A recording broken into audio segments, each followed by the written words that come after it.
Welcome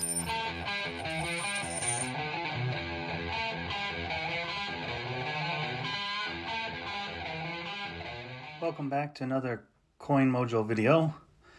Today I'm doing the NIC-A-DATE video, part 1. I picked out all the dateless S-minted Buffalo Nickels, and I wanted to do a let's see what we can find in the San Francisco minted. These are the most valuable of the Buffalo Nickel series, or the S's and some D's. Here are all the values for very good to, or good to very good, and then of course proof like. As you can see, most of the S-minted Buffalo Nickels have very good value. This is a picture of the NIC-A-DATE tube that I bought online. I think I paid 12 bucks for this a couple of years back. It's been sitting in my coffers. I've been waiting to do this video for a long time. So right here I have, I went through all my dateless Buffaloes, and I've got, you know, hundreds, or not hundreds, but $40, $50 worth. That was 26 that I pulled aside that I can clearly make out the San Francisco mint on the back of the nickel. This video is we're only gonna look at the first 10. So what I did is I took a picture of the front and back of 10 of the 26 that had the S mint mark on it. And I'm gonna see what I can pull, and you know, I thought I would get through this a lot faster, but as I was doing the NIC-A-DATE, I realized how much time and effort it takes. I was doing one coin at a time and setting it aside. So you put the NIC-A-DATE drop on the date area, and you spread it around, and I used a toothpick. It seems like the best method. It took me a couple tries. You'll notice in the first 2 or 3 videos here that when I show me putting the NIC-A-DATE on the coin, that I smeared it a little bit too much. I didn't want to get too far over the dated area. And you can see on the back of these coins that some of them, the S mint mark isn't clear, but it's, you know, in person you can tell that it is S minted. So that was my first attempt, my first coin. First time ever doing NIC-A-DATE, and I jacked it up. I got it all over the place, and I squeezed out too much. Hey, it's a good thing I got lots of these coins. So I also didn't use gloves. Not a very smart thing to do, but I was very careful not to get my fingers on it. It looks like in this first clip, I did get my fingers. So this was the first one. I was really sloppy, but you know, with each one, you can already see the date showing up here. This one looks like it's a 1923. That's after less than a minute. Now, most of these videos that I've connected together here are all at 2 times speed. So each one of these clips where I'm applying the NIC-A-DATE are really 2 to 2.5 minutes that I had them exposed to the chemical. But the videos are going to be about 1 minute apiece. So there's the first one after I rinsed it and wiped it. All right, a little bit better, a little less generous, and I figured I'd use a toothpick. So I went to YouTube, and I seen other YouTubers using the NIC-A-DATE, and they used different methods. The toothpick method seems to be the best. I believe I got that from, it wasn't Rob Fine's Treasure, it was one of the other guys. And so here, look at, already you can see, looks like a 1923 showing through. So that's pretty clear. You're seeing the glare from my desk lamps. I tried to move it around to see if I can make the dates clearer through the bubble. And again, I got better at this towards the end. Instead of moving the lamp around, I actually picked the coin up and moved it around. So this looks like, well, I thought it was a 23, but that looks like 25. And I might have missed. Okay, so here's a smaller dot. And I'm trying to get that triangular shaped area where I know the date is. And I'm trying to spread it out so that it covers that full surface, trying to make the NIC-A-DATE be a more constant or consistent look to it, so it doesn't look like just a big blob. It does seem that the date on this one did not show through very good. And I try to move, again, still moving the lamp around, but you'll see in some of the later clips that I actually picked the coin up. Now this one's starting to look like maybe a 1916. But it's not real clear. So it's, some of them, you know, I think I left most of them under the acid for, you know, up to 2.5 minutes. So here it goes, cleaned off, and you can kind of see, you know, with me using my fingers to shadow out the light, there it is. It looks like a 1916 pretty clearly there. Okay, before NIC-A-DATE, add just a small bead. Use that toothpick, spread it out, and try to keep it in that surface, not to overrun the surface too much. And this one, the date started coming through immediately. I think I rinsed it sooner than later. I think some of the coins I only let stand for a minute, and then others I went 2.5 minutes because the date wasn't popping up clearly right away.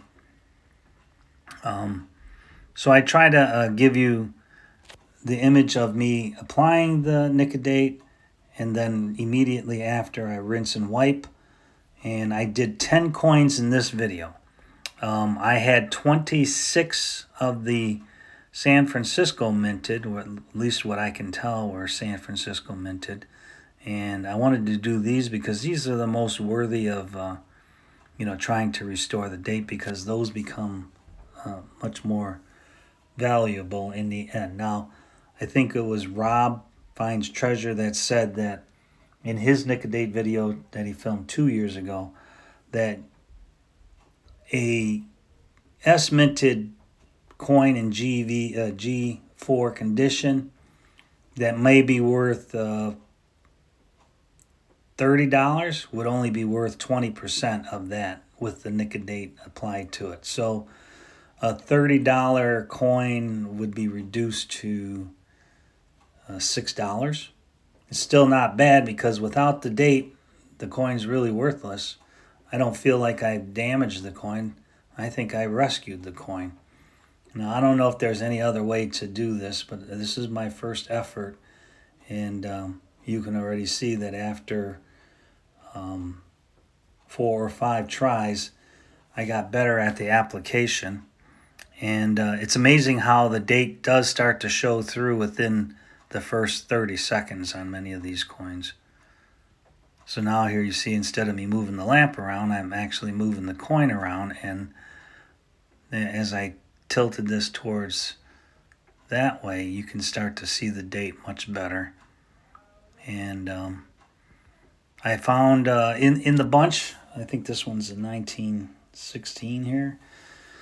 I got a couple 23s, a couple 19s, a 17.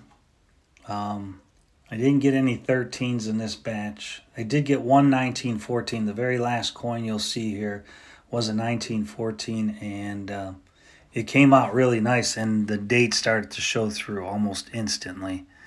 And it's got to be coming up on that right now.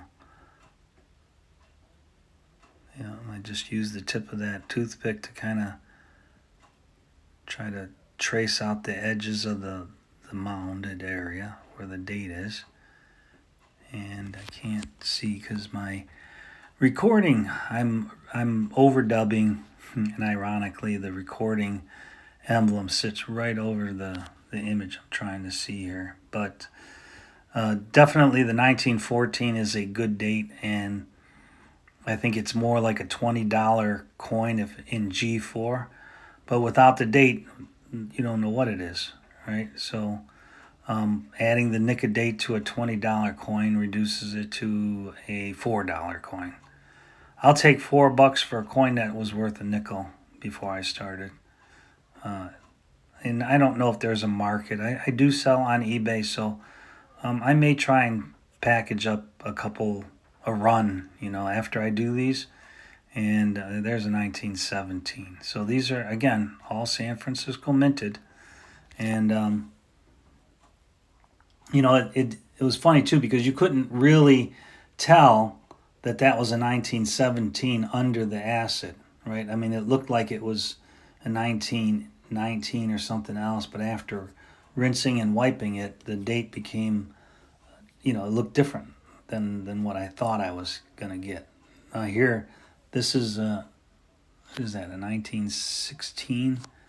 That one looks real clear right away, right? That immediately popped out, and so it's pretty cool. I enjoyed this experiment. I'm gonna do 10, like I said, in this video, and so this is part 1 of the S-Minted Dateless Buffalo's NIC-A-DATE extravaganza, and I have 14 more to do after this, and I probably won't show every single one, but look at that. That 16 really looks good. I mean, you know, and again, I try to be a little conservative on the blob or the dot, and you know, try to follow the lines. I learned how to color back in the first grade in 1964, so I'm still putting those skills to use here. And I thought I did pretty good. I stayed within that line on this one, and this one really did come out nice, and it's a good thing. I think the 1918 is probably not one of the key dates, but the last one, like I said, the 1914 is a key date, and somewhat key date, and it came out really nice. At the beginning of this video, I posted the values. Maybe I should have posted the populations for San Francisco minted Buffalo. That's 1923. But yeah, all of the San Francisco minted Buffalo Nickels were very low mintage. They much less than the Philadelphia mint, and Denver also had a couple low minted ones in there too. So all of the Buffalo Nickels with mint marks I did pull aside.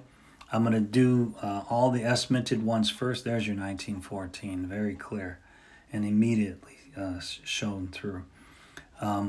After I finish the 26, and I'm going to spread that out over 2 videos, then I'm going to do another video trying to restore the dates on the Denver minted Buffalo, dateless Buffaloes that I have in my stock. I might have, you may have heard me mention in the book fill videos that I did last week for Buffalo Nickels that I went into a bank one day asking for halves, which is my normal deal, right? I'm looking for silver halves. And the girl says to me that, well, I don't have any halves, but if you're interested in Buffalo Nickels, I have a couple. Or she says, I have Buffalo Nickels. And I'm thinking, okay, you might have a couple in your coffers, but she ended up having $40, most of which were Buffalo Nickels or dateless. Anyway, thanks for tuning in. This is part 1. You got any questions or want to do a sticker trade, or you want to talk about stuff, you can write to me at CoinMojo P.O. Box 147, Gregory, Michigan. Thank you for dropping in and checking out this video, and I will see you soon in the next video. CoinMojo out.